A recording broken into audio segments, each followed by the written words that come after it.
Assalamualaikum warahmatullahi wabarakatuh. Perkenalkan, kami dari kelompok 9 akan mempresentasikan hasil diskusi materi kami yang berjudul Bimbingan bagi Anak Berperilaku Bermasalah. Tugas ini disusun untuk memenuhi tugas mata kuliah Bimbingan Konseling di SD. Sebelumnya saya akan memperkenalkan nama-nama anggota dari kelompok 9. Yang pertama adalah saya sendiri, Nur Azizah Hayati, NIM 1810 1251 255. Lalu ada Nabila Dana Fitriyah, NIM 1810 1251 20056. Kemudian Fikihan Tandan Ramadan, NIM 1810 1253 10080. Lalu Muhammad Wijaya Septiandi, NIM 1810 1252 10078. Yang terakhir ada Nur Hayati, NIM 1810 1253 20083. Yang pertama adalah pengertian perilaku bermasalah. Perilaku bermasalah adalah suatu persoalan yang harus menjadi kepedulian oleh seorang guru. Bukan semata-mata perilaku itu mengganggu proses pembelajaran, melainkan suatu bentuk perilaku agresif maupun pasif yang dapat menimbulkan kesulitan dalam bekerja sama dengan teman. Artinya, siswa yang memiliki perilaku bermasalah dalam dirinya akan mengalami kesulitan dalam berinteraksi dengan lingkungan yang ada di sekitarnya. Guru perlu memahami adanya perilaku bermasalah dalam diri siswa. Biasanya siswa yang memiliki perilaku bermasalah atau bermasalah akan tampak di dalam kelas atau akan menampakkan perilaku bermasalahnya itu dalam interaksi dengan lingkungan sekitarnya. Dalam menanggapi hal ini, guru cenderung melakukan suatu perlakuan secara langsung dan drastis, atau bahkan tidak jarang kita temui guru memberikan suatu hukuman fisik kepada siswa dengan alasan untuk memberikan efek jera kepada siswa agar siswa tidak mengulangi perbuatannya lagi. Namun cara atau pendekatan seperti itu seringkali tidak akan membawakan hasil yang diharapkan karena perlakuan tersebut tidak didasarkan pada pemahaman ataupun alasan apa yang ada di balik perilaku bermasalah tersebut. Materi selanjutnya akan disampaikan oleh penyaji berikutnya. Ya, selanjutnya di sini ada B, bentuk-bentuk perilaku bermasalah. Organisme atau individu dikepung oleh tuntunan dari dalam diri sendiri dan dari luar yang kadang-kadang mengancam rasa aman egonya. Sehingga untuk melindungi rasa aman organisasinya, individu mereaksi dengan mekanisme pertahanan diri. Mekanisme pertahanan dapat diartikan sebagai respon yang tidak disadari yang berkembang dalam kepribadian individu dan menjadi menetap sebab dapat mereduksi ketegangan dan frustasi dan dapat memuaskan tuntunan-tuntunan penyesuaian diri. Mekanisme pertahanan diri ini memiliki beberapa bentuk, yaitu sebagai berikut menurut Lilis tahun 2020 halaman 98. Yang pertama di sini ada kompensasi, diartikan sebagai usaha-usaha psikis yang biasanya tidak disadari untuk menutupi keterbatasan atau kelemahan diri. Jadi kompensasi ini seseorang menutupi kelemahan dalam satu hal dengan mencari kepuasan pada bidang lain. Yang kedua di sini ada sublimasi. Sublimasi adalah pengerahan energi-energi drive atau motif secara tidak sadar ke dalam kegiatan-kegiatan yang dapat diterima secara sosial maupun moral. Sublimasi ini bertujuan untuk mereduksi ketegangan, frustasi, konflik, dan memelihara integritas atau keutuhan ego. Jadi sublimasi ini menutupi atau mengganti kelemahan dengan cara atau kegiatan yang mendapatkan pengakuan sesuai dengan nilai-nilai di masyarakat. Selanjutnya ada rasionalisasi, dapat diartikan sebagai upaya mereka-reka alasan untuk menutupi suasana emosional yang tidak nyaman, tidak dapat diterima, atau merusak keutuhan atau ego atau status. Contohnya seorang siswa tidak melaksanakan tugas, kemudian membuat alasan bahwa bukunya lupa dibawa. Selanjutnya di sini ada proyeksi dan sikap mencela atau blaming. Proyeksi merupakan mekanisme pertahanan diri di mana individu melepas dirinya sendiri dari kualitas atau keadaan yang tidak diinginkan dengan cara mengkambing hitamkan orang lain atau sesuatu sebagai penyebabnya. Selanjutnya di sini ada represi, merupakan proses penekanan pengalaman, dorongan, keinginan, atau pikiran yang bertentangan dengan prinsip-prinsip moral dan sosial ke alam tak sadar, karena hal ini mengancam keamanan egonya. Selanjutnya ada agresi, dapat diartikan sebagai sebuah bentuk respon untuk mereduksi ketegangan dan frustasi melalui media tingkah laku yang merusak, berkuasa, atau mendominasi. agresi ini terrefleksi dalam tingkah laku verbal dan nonverbal. Contoh verbal yaitu berkata kasar, bertengkar, panggilan nama yang jelek, jawaban yang kasar, perkataan yang menyakiti hati, dan kritikan tajam. Sementara contoh yang nonverbal menolak atau melanggar aturan, tidak disiplin, memberontak, berkelahi, atau tawuran, mendominasi orang lain, atau bahkan membunuh. Selanjutnya, Mujiran dalam Mita 2017 halaman 39 menyatakan tingkah laku menyimpang atau tingkah laku salah sesuai yang terjadi adalah yang pertama suka bolos atau cabut sebelum pelajaran berakhir. Yang kedua, tidak suka bergaul atau suka menyendiri. Yang ketiga, suka berbohong kepada guru dan orang lain. Yang keempat, suka berkelahi dan mengganggu teman-temannya pada waktu belajar. Yang kelima, suka merusak fasilitas sekolah dan lain-lain. 6. Sering mencuri barang-barang kepunyaan orang lain. Selanjutnya, suka mencuri perhatian, ugal-ugalan, kebut-kebutan di jalanan sehingga mengganggu lalu lintas dan dapat membahayakan dirinya sendiri serta orang lain. Yang terakhir, suka melawan kepada personil sekolah lainnya dan guru. Selanjutnya akan dilanjutkan oleh teman saya. Di sini saya akan menyambung materi dari teman saya yang kali ini tentang karakteristik perkembangan anak berperilaku bermasalah. Perilaku bermasalah dapat dikaji dengan mengkaji kesenjangan antara tugas perkembangan peserta didik yang telah dicapai dengan yang seharusnya. Sedangkan dalam aspek karakteristik perkembangan dapat dihampiri dengan mengkaji masalah-masalah yang muncul dengan perkembangan peserta didik itu sendiri. Masalah-masalah yang berkaitan dengan karakteristik perkembangan anak dalam Sunario Kartadinata tahun 1998 adalah sebagai berikut. Yang pertama, perkembangan fisik dan kesehatan. Berdasarkan hasil pengamatan guru, terungkap bahwa gangguan perkembangan fisik dan kesehatan untuk kelas rendah, yaitu kelas 1, 2, dan 3 berupa sangat lambat dalam bereaksi terhadap gangguan pertumbuhan gigi, perkembangan fisik tidak sesuai dengan usia dan lebih besar dari teman sebayanya. Sementara itu pada kelas 4, 5, dan 6 atau kelas tinggi, terungkap bahwa gangguan perkembangan fisik dan kesehatan berupa sangat lambat dalam bereaksi, persoalan gizi, pertumbuhan fisik tidak sesuai dengan usia, dan lebih kecil dari teman sebayanya. Lalu untuk yang kedua, perkembangan yaitu adalah perkembangan diri. Karakteristik yang lemah pada konsep diri anak tampak lebih berkaitan dengan kemampuan dan menerima diri sendiri.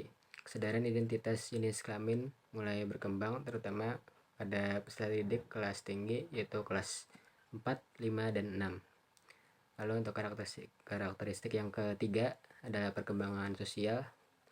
Perkembangan hubungan sosial pada anak telah menunjukkan kecenderungan orientasi kelompok yang cukup kuat. Hubungan sosial anak telah diwarnai pula oleh kesadaran akan identitas dirinya, walaupun masih berada pada identitas yang masih lemah. Ya, sekian penjelasan materi dari saya. Berikutnya akan disambung oleh teman saya. Perkenalkan, nama saya Fikihan Tandan Ramadan dari kelompok 9. Di sini saya akan melanjutkan presentasi dari teman saya. Selanjutnya yang D yaitu teknik-teknik dan cara mengatasi anak berperilaku bermasalah. Nah, jadi dalam teknik konseling itu kita harus menyesuaikan dengan kebutuhan individu klien atau individu siswa dalam konteks sekolah. Nah, jadi tidak ada satupun teknik yang bisa digunakan, satu teknik yang bisa digunakan hanya atau mengakomodasi semua permasalahan yang ada pada anak. Jadi kita harus menggunakan teknik yang beragam, disesuaikan dengan kebutuhan anak. Nah, ini sesuai dengan pendapat Sofyan S. Willis tahun 2013 yang telah saya bacakan tadi. Nah, jadi secara umum ada beberapa teknik dalam bimbingan dan konseling. Biasanya teknik umum ini digunakan pada tahap awal konseling. Nah, teknik umum tersebut diantaranya ada yang pertama attending, empati, refleksi, eksplorasi, dan paraphrasing.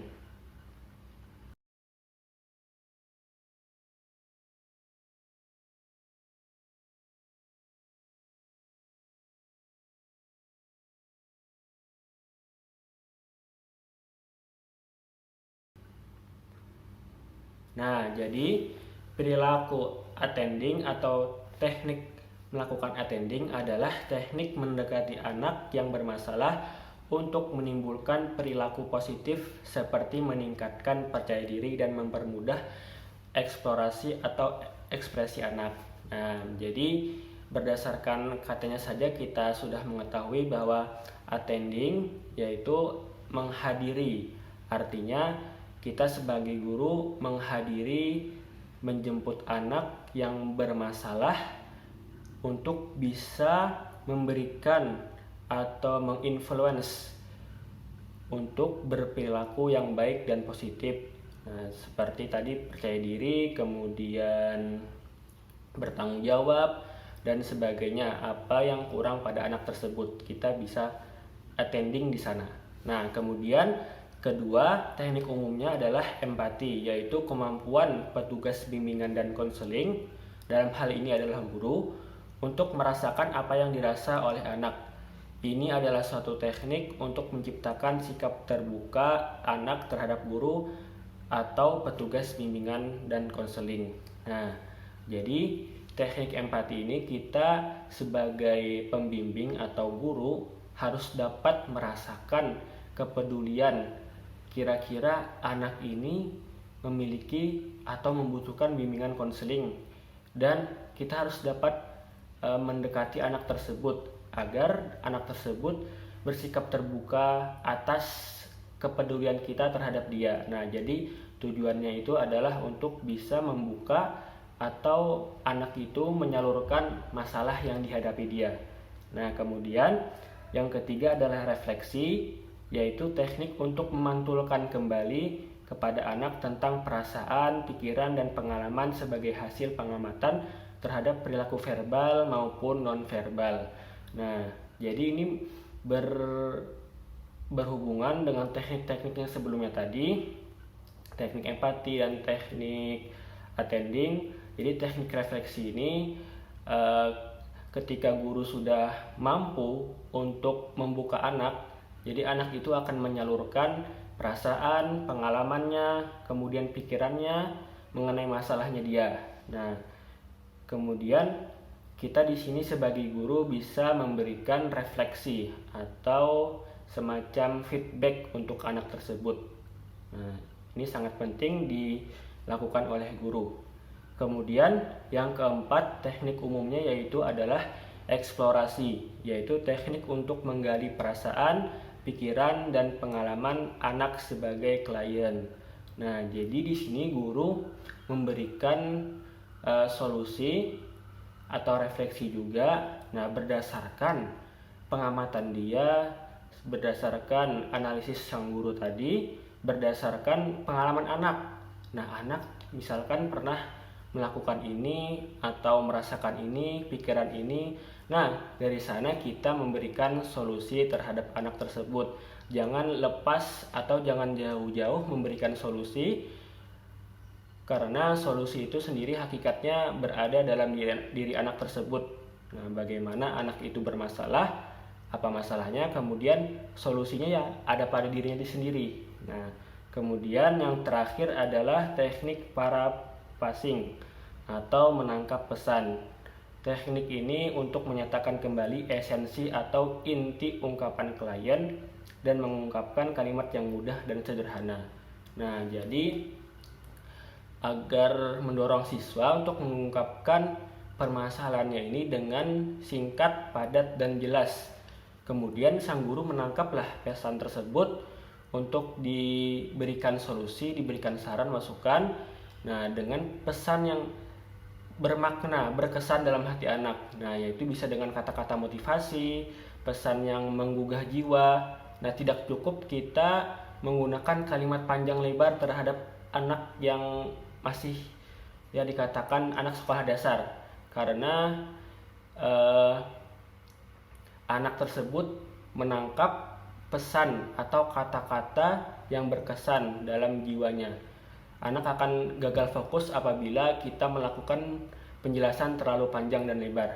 Nah, jadi ke semua ini teknik-teknik tersebut harus diakomodasi juga dengan lingkungan belajar Nah, lingkungan belajar ini salah satu solusi juga atau teknik yang digunakan atau menciptakan lingkungan yang baik untuk menyerang lingkungan yang tidak baik dan mengatasi perilaku bermasalah anak tersebut. Jadi, ada beberapa upaya yang dapat dilakukan guru untuk memperoleh lingkungan belajar yang sehat untuk mengatasi anak yang bermasalah. Nah, yang pertama, memanfaatkan pengajaran kelas sebagai wahana untuk bimbingan kelompok. Jadi guru dituntut untuk membagi kelas menjadi beberapa kelompok bagian. Nah, itu diheterogenkan kelompoknya. Misalkan ada yang cerdas, ada yang sedang. Nah, itu dikelompokkan bagian-bagiannya. Kemudian anak yang bermasalah, ada anak yang sehat secara mental, secara psikologi. Nah, itu digabungkan agar bisa memberikan pengaruh anak yang sehat tadi kepada anak yang bermasalah.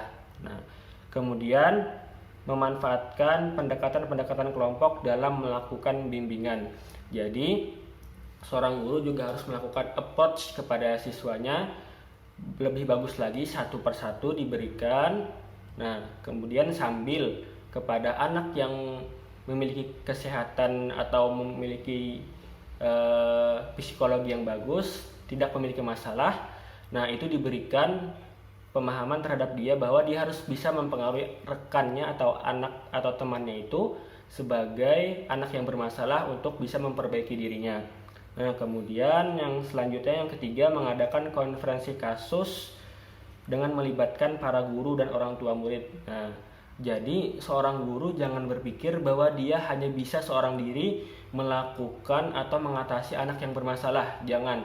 Tapi dia harus bekerja sama, berkooperatif dengan rekan-rekan guru yang lain, bahkan dengan orang tua, karena sejatinya orang tua ini adalah tempat atau waktu yang paling banyak dihabiskan oleh anak. Nah, jadi kita harus berkonsultasi, juga harus berdiskusi terhadap orang tua.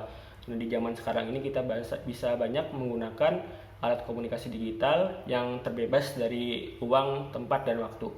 Kemudian yang D atau yang keempat, menjadikan segi kesehatan mental sebagai salah satu segi evaluasi.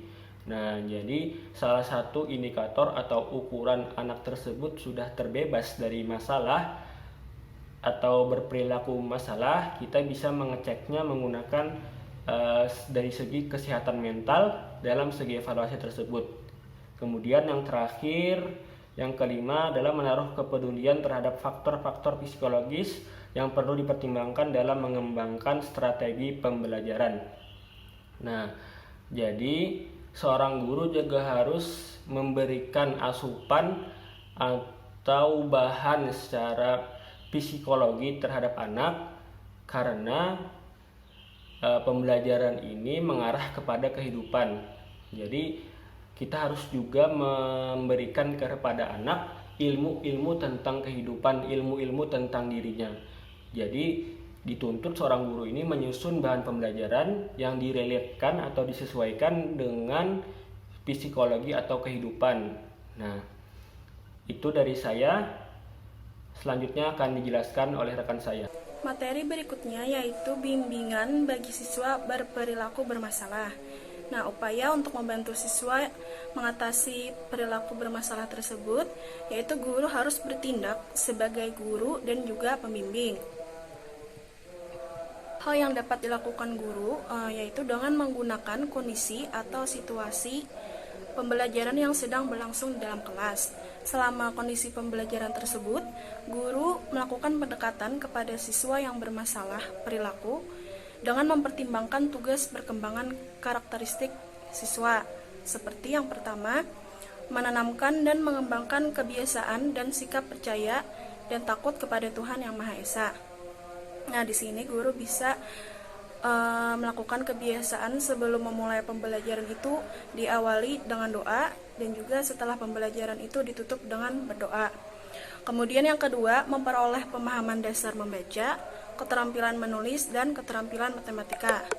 Yang ketiga, pengembangan konsep yang diperlukan untuk kehidupan sehari-hari. Yang keempat, belajar bekerja secara harmonis dengan sekelompok teman sebaya. Kemudian yang keenam, belajar keterampilan fisik sederhana yang penting untuk bermain dan hidup. Yang ketujuh, mengembangkan kata hati, moral, dan nilai-nilai sebagai pedoman perilaku. Yang kedelapan, membina hidup sehat untuk diri sendiri dan lingkungan serta keindahan. Untuk pada poin 8 ini bisa dilakukan dengan cara sebelum mengakhiri pembelajaran. Misalkan siswa diharuskan untuk mengambil sampah yang berjarak 5 meter dari mereka. Nah, sehingga dengan kebiasaan tersebut siswa akan menjadi terbiasa untuk menjaga lingkungan sekitar mereka. Kemudian poin ke-9, belajar memahami diri sendiri dan orang lain serta menjalankan peran tanpa membedakan jenis kelamin. Ini bisa dilakukan dengan si guru membentuk kelompok heterogen tanpa membedakan jenis kelamin antara anak laki-laki dan anak perempuan. Jadi dalam satu kelompok itu bisa ada laki-laki dan juga perempuan. Kemudian selanjutnya poin ke-10, mengembangkan sikap terhadap kelompok, lembaga sosial, tanah air, bangsa, dan negara. Kemudian yang ke-11, mengembangkan pemahaman dan sikap awal untuk perencanaan masa depan. Nah, pada poin 11 ini si guru juga berperan sebagai motivator. Nah, si guru bisa menggambarkan atau menjelaskan kepada anak tersebut tentang masa depan. Misalkan anak tersebut saat besar nanti mau jadi apa atau cita-cita mereka apa. Nah, sehingga si guru itu bisa memberikan pemahaman kepada siswa bahwa untuk mencapai cita-cita tersebut diperlukan proses. Nah, kemudian si guru memberikan pemahaman dan motivasi kepada siswa bahwa untuk mencapai cita-cita tersebut diperlukan proses. Nah, salah satu prosesnya itu yaitu dengan adanya belajar. Jadi si guru memberikan pemahaman kepada siswa akan pentingnya belajar saat ini dan akan pentingnya menempuh pendidikan. Nah, agar anak tersebut tidak menyepelekan yang namanya belajar. Nah, setelah itu upaya yang dilakukan oleh guru dalam mengatasi siswa yang bermasalah dalam proses pembelajaran yaitu yang pertama melakukan pendekatan terhadap siswa. Jadi di sini si guru membangun hubungan interpersonal dengan siswa. Si guru menggali lebih dalam lagi tentang siswa tersebut. Jadi di sini si guru mencari tahu bagaimana pola pikir siswa tersebut, mencari tahu bagaimana penyebab dari anak tersebut melakukan kesalahan itu. Kemudian yang selanjutnya yaitu pencarian data tentang masalah, yaitu dengan berkomunikasi dengan orang tua siswa dan wali kelas. Nah, di sini si guru menjalin komunikasi dengan orang tua, menanyakan tentang anak tersebut, tentang bagaimana dia berperilaku di rumah, tentang bagaimana anak tersebut diperlakukan di rumah, lalu bagaimana penilaian dari sudut pandang orang tua anak tersebut, apakah anak tersebut di rumah baik-baik berperilaku baik-baik saja atau bagaimana, atau berbeda dengan yang ada di sekolah. Nah, kemudian yang ketiga melakukan konsultasi secara pribadi. Sudah menggali semua informasi tentang anak tersebut, barulah berkonsultasi dengan anak tersebut. Jadi di sini si guru sudah memiliki solusi bagaimana cara mengatasi anak yang berperilaku masalah tersebut. Sekian presentasi dari kami. Assalamualaikum warahmatullahi wabarakatuh.